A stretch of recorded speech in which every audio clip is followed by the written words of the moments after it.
Você já parou para pensar que as suas escolhas espirituais têm consequências diretas na sua vida? E se eu dissesse que a Bíblia Sagrada fala exatamente, detalhadamente, quais são as consequências de quando você escolhe desobedecer e de quando você escolhe obedecer? Hoje a gente vai falar de um dos capítulos mais fortes da Bíblia, Deuteronômio 28. Então fica comigo até o final, que essa mensagem pode mudar a forma que você enxerga as suas decisões. Deuteronômio 28 faz parte do discurso final de Moisés ao povo de Israel. O povo estava prestes a entrar na terra prometida e Deus havia estabelecido uma aliança, porque o povo iria viver uma nova fase. E essa aliança tinha condições claras: de um lado, bênçãos extraordinárias, de outro, consequências severas. Então, você vê que a primeira parte do capítulo começa com uma promessa poderosa.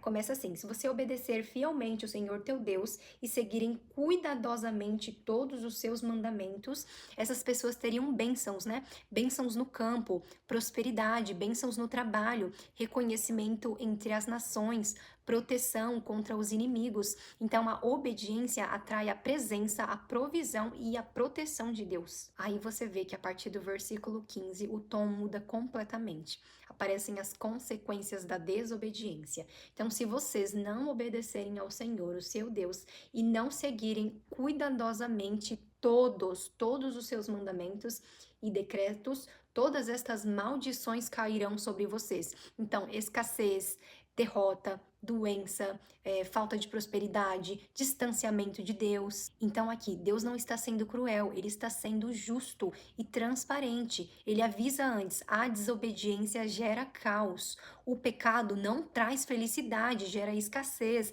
gera distanciamento de Deus, gera derrota, gera doença, gera medo. Então isso não é para causar medo. O afastamento de Deus gera consequências naturais. O pecado, ele só traz o caos, a infelicidade. E talvez você esteja pensando: mas isso era para o povo de Israel, não é para mim. Mas acontece que o princípio, ele permanece. Deus ainda honra a obediência. O pecado, ele ainda traz consequências, entendeu? Então não é para o povo de Israel, ainda é para você. A graça, ela não anula a sua responsabilidade. Os mandamentos ainda estão lá. Jesus, quando ele veio, ele falou que ele não veio para abolir a lei, ele veio para cumpri-la. E é o mesmo conosco. A gente pensa que por conta da graça nós estamos isentos, nós não precisamos fazer mais nada, mas não, nós precisamos nos alinhar com a palavra do Senhor e com os mandamentos de Deus. Eu vou dar aqui um exemplo, por exemplo, nesse versículo que fala: o Senhor te ferirá de confusão.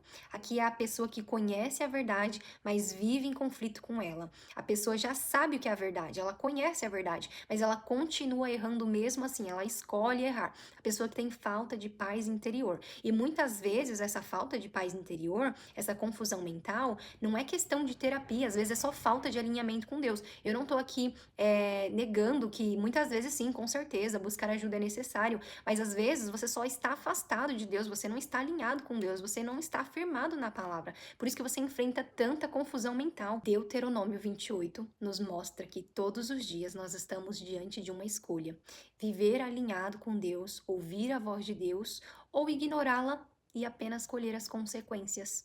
Mas uma coisa eu queria te lembrar: não há felicidade no pecado. Não há felicidade. A palavra de Deus, ela não é para nos privar, ela é para nos ensinar. Para nos ensinar a viver melhor. O que eu vejo hoje em dia são muitas pessoas achando que a Bíblia é um livro de privações, não para isso, não para aquilo, mas é porque Deus, ele quer te proteger. O pecado, ele tem uma consequência, e uma consequência eterna. Entende?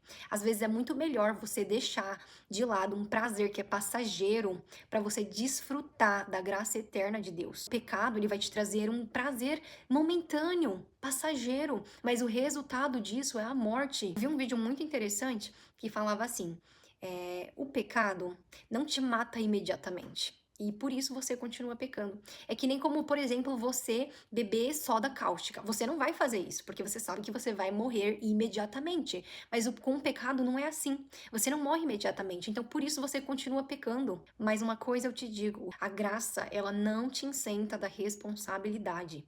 Nós ainda precisamos cumprir. E digo mais, não apenas só os 10 mandamentos. Quando Jesus veio, ele elevou o padrão. Ele elevou. Então, você pensa que são apenas 10 mandamentos, é isso, eu vou cumpri-los e tá tudo certo, tá tudo certo com Deus. Não. Por exemplo, a Bíblia fala que se você olhar para uma mulher com luxúria, você já caiu com ela. Então, o que importa não é só a questão de pecar, mas a intenção do seu coração. Às vezes você peca com a intenção do seu coração e você nem percebe. Então, por isso que a Bíblia fala que nós devemos orar e vigiar a todo tempo. Mas eu quero te lembrar de uma coisa. Se você for fiel ao Senhor, se você for obediente ao Senhor, Ele vai te recompensar. Deus é um Deus justo.